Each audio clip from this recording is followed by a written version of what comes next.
Hello everyone, welcome to a new video on my YouTube channel, mathijsmerksracing. And in this video I'm on KC NN Veen for a practice day ahead of the 4th round of the Dutch ProKart Championship. Today will be a lot about getting feel for the kart, for the track, because I've never been here, and to have the setup right ahead for the race. So let's go!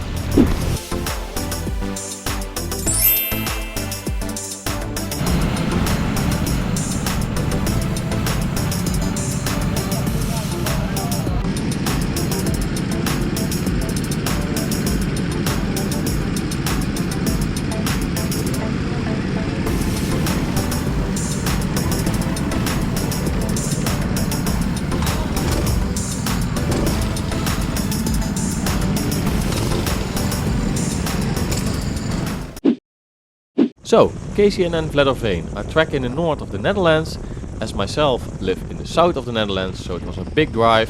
Never been here, never trained here, never raced here, so it was all new, so that made it a little difficult. What I do when I go to a new track where I've never been before is watch a YouTube video, or a video in particular, where another driver within the same category drives a lap on the same track. It gives you a glimpse of where the brake references are, where you can go full throttle, where you have to keep your foot off the throttle, and yeah, how does the track flows, where do you turn left, where do you turn right. If that's in your head, you already have gained massive stats before even get into the kart yourself and go on track.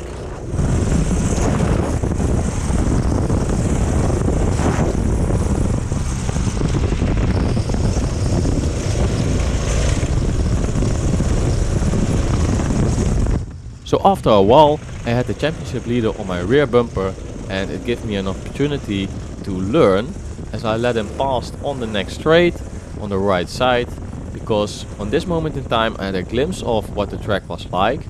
But if you can get a shortcut from somebody that's already driven here and leads the championship, I think that's always a positive thing. So I let him by and tried to see where the lines are different opposite to mine.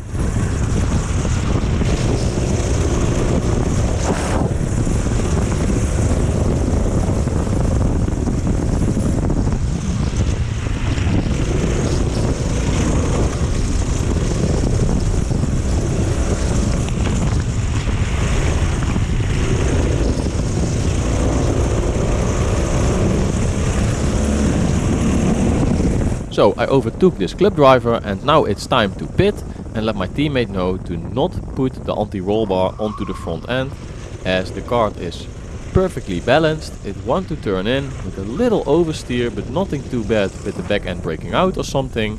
So I come in and there is a checkered flag, and at this moment in time I'm very uncertain for which category that checkered flag was. So here I let my teammate know that the anti-roll bar is not necessary and going back on track as normal, but there was a lot of confusion about which category should be on track on that particular moment. So it got a little heated, as you see on screen right now.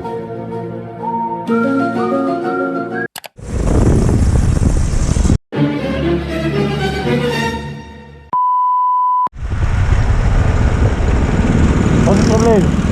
Ga je nou door? Huh? Nee, ik dacht niet dat hij van mij was.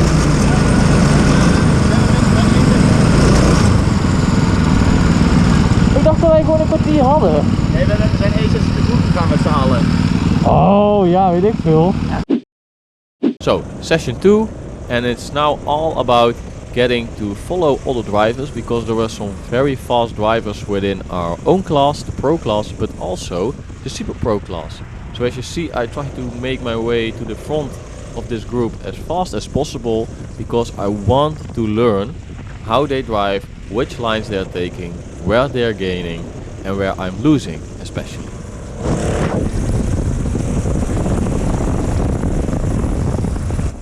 So here a Super Pro driver overtook me, and it was so weird because that driver is in the same tent as I am and had exactly the same setup as I had, and he's just disappearing into the distance, and I couldn't wrap my head around how that driver was doing that.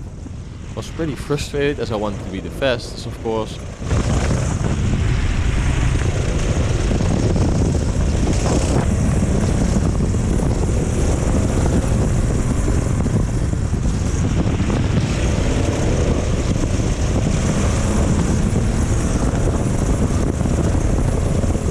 So I got up to the group in front after some laps as they were busy with traffic, as you see on screen.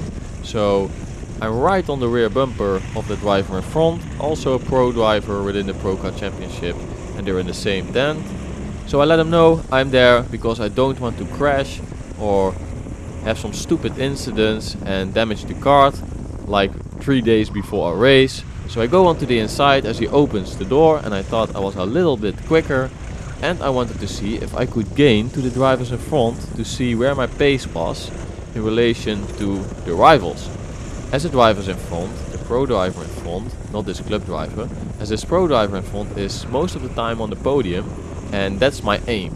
So it was very important to see where our times were in relation to their times and if I could gain on track.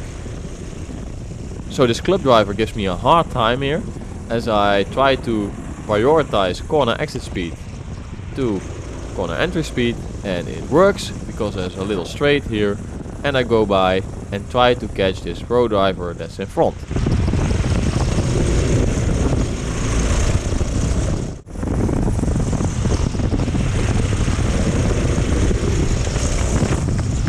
So this corner on the track was my Achilles heel, as I tried to steer in too sharp, the line is too narrow, I hit the curb and have some oversteer. So I tried to work on that, and that succeeded, as this line is much better. I can go full throttle. Instantly you see I gained like 2/10 with the 2 green dots on the screen. So I was pretty happy with that, and then we go to session 3. Nothing really happened. Try to let it flow, make everything natural, as I came up to this weird moment and situation with a 2-stroke driver. I tried to go by, but on the last moment the driver steers in to the right to overtake the junior driver, as the last session everyone was just on track. So after that little incident, it was time to pit and go home and wait for race day.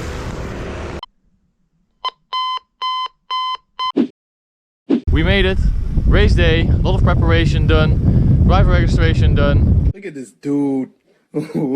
Wait till you see the... No. Kart registration and inspection done. GoPro attached to the kart. So everything is ready for practice, qualifying and the race. Qualifying will be very important as it's a small track, a short track, and it's a multi-class race.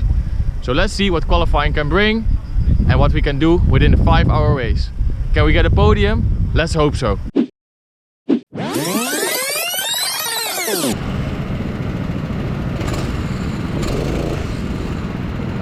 So, start of the qualification, as I'm driving out and almost binned it into the wall, as the tires were not scrubbed in and then there is no actual grip.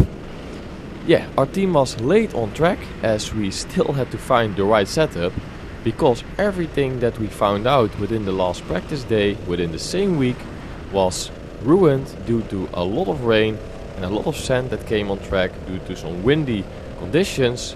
And yeah, that made it very difficult for us to find the right setup, as our pace was at least a second off. So qualification on KCNN Vledderveen is massively important, as it's a small track, it's a short track, and you want to place it on the grid as high as possible, because if you ruin your qualification, you have to work your way to the front, and that costs a lot of time on this track. So without the right setup, it's still possible to use the tire to the optimum performance. So let's try that and try to put ourselves as high on the grid as possible. Can we do it? Let's see.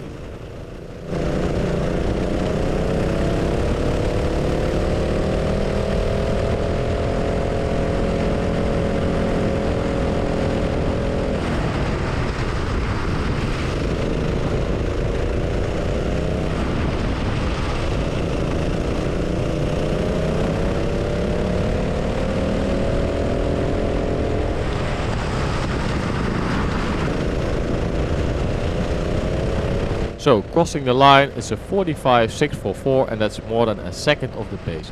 But it's a benchmark and it put me in front of a lot of club drivers, so that's the good thing. Now it's time to find a new spot, because I was gaining on the club drivers in front and they are significantly slower.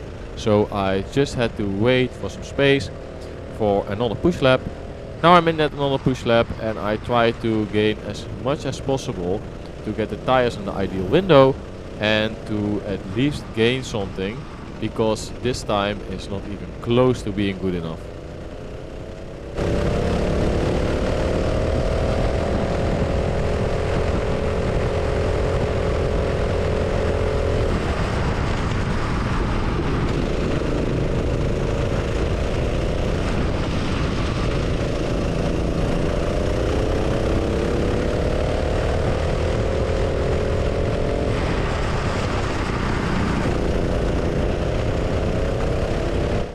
Coming to the line, and it's only a small improvement, not even close to being good enough.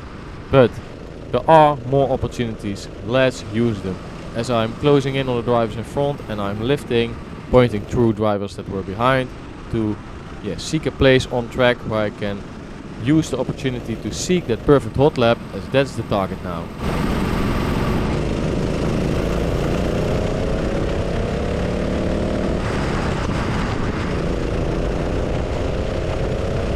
So start of the lap, flat through the first corner, as it's an easy flat, then on the brakes into the second corner, rotate through, be as soon back on the throttle pedal as possible, then a double hairpin coming up, try to guide it through and set yourself up for a good exit, as it's so important to be as quick back on the throttle pedal as possible. And I try to do that, but I get overtaken by a Super Pro, but in this case it's not a problem, as it doesn't cost me a lot of time. Then the hairpins on the back straight, and one hairpin, two hairpins, and there's the back straight. Try to optimize my exit speed, a little human DRS there, and then the last corner, fast flowing corner, really have to use the brakes to rotate the car through, and it's a big improvement, 5/10 at least, like half a second. That's good. Now let's go into the 44s as it's possible, and the tires are working with me now. Let's optimize it.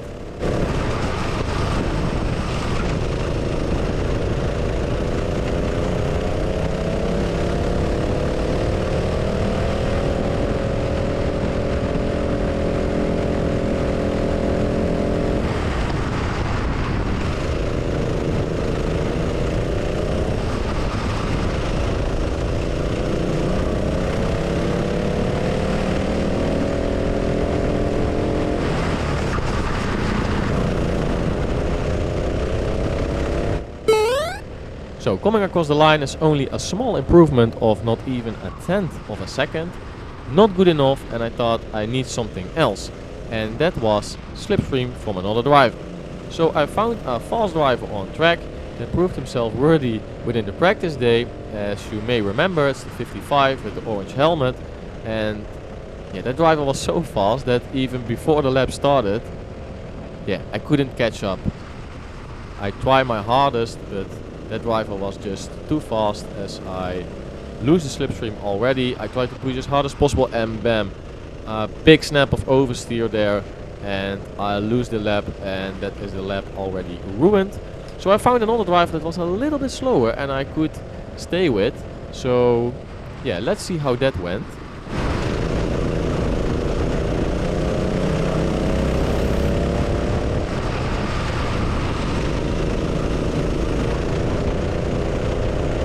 So because of the club driver that blocked the Super Pro driver in front, I could catch up, and that's exactly what I did, and it was so good because now I'm exactly in slipstream range. Look at this back straight, as I'm gaining, and this will gain me at least a tenth of a second, and that's exactly what you're gonna see on the timetable. Is an improvement of just more than a tenth of a second. But it's a big improvement when you're in the 44s. So let's try that again.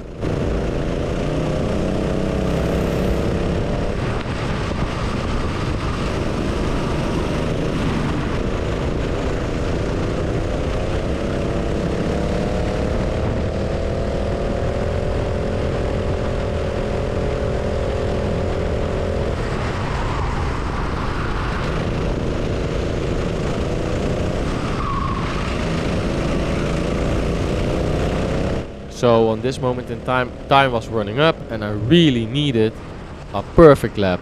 And it's one of the last opportunities, as you see me crossing the finish line and tried to seek that perfect lap, be as smooth as possible and set that perfect lap because it's really needed, otherwise there's no chance in the race for that podium.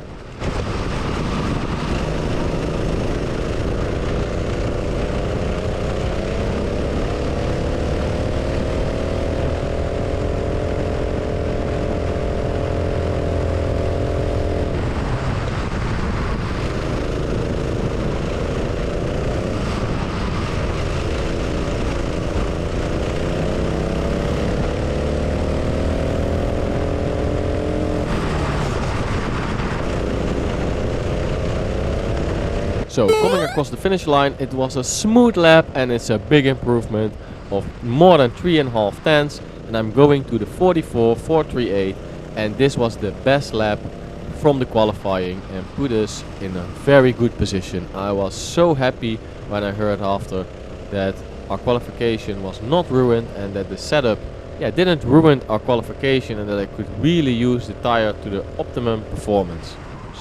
So happy with it.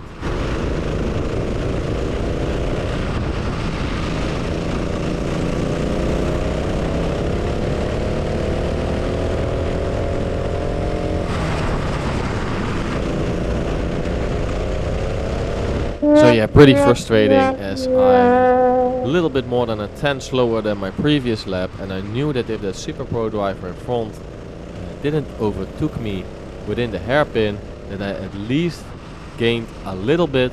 It would not be much, but it would be a little bit, and every little bit count because it's so hectic on track and it's so close within qualification. Literally half a tenth of a second can gain you 2 or 3 places. So a little bit frustrated, but I already set a very good lap, so let's see if I can improve within this one.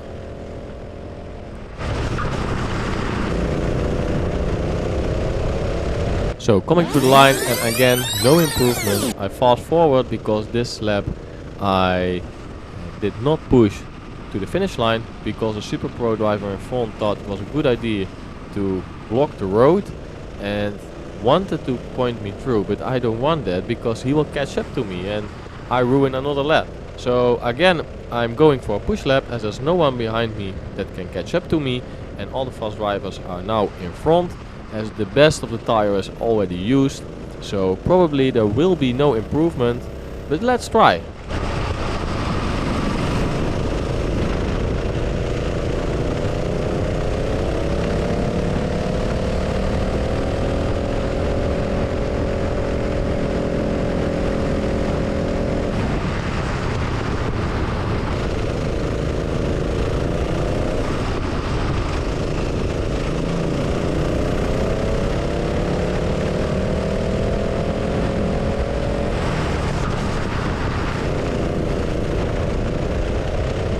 So coming to the line, it's not an improvement. As I said, the best of the tire is already gone. I touched the grass there and I get a massive snap of oversteer, and that was my lap done and dusted. I point through another driver that is on a push lap as I don't want to block anyone. Then there's a yellow flag as I did another push lap and the checkered flag, and that was our qualifying done and dusted. P18 overall out of the 50 drivers and P7 out of the 15 drivers in class. And then you see the race start from a distance and something happened. Again, the GoPro snapped on the tripod, the feet of the tripod that's attached to the kart, because my teammate wanted to check the engines if they were working properly before the start. Everyone is doing that, no blame. It's just not holding on properly enough for in this race. So yeah, very unfortunate, but for the next round I already have a plan, because I messaged someone that is driving the UKC, the British Karting Championship, and they have explained to me a way that is working, and yeah, I hope it works, man, as we are already heading to round 5 within the Dutch ProKart Championship, and I not find a way where the GoPro doesn't went flying. As on screen you see, our team lost a lot of places as the setup was just not good enough. And it had nothing to do with our driving, just the setup. We were sliding on the back end, and as the tires were progressively getting worse, within this race, we stood no chance against the other drivers. that we are normally be able to have a fair rivalry with. And at the end of the race we fell back a lot further because we had to do a maintenance stop of 15 minutes because some sand that came across the carburetor, and that meant that one engine fell out.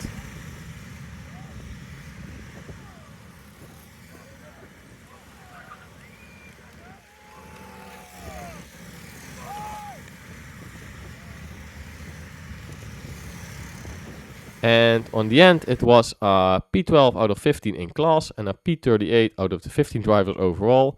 And I want to forget this race very quick, so I want to thank everyone and especially you for watching this video, and I'll see you next time. Bye!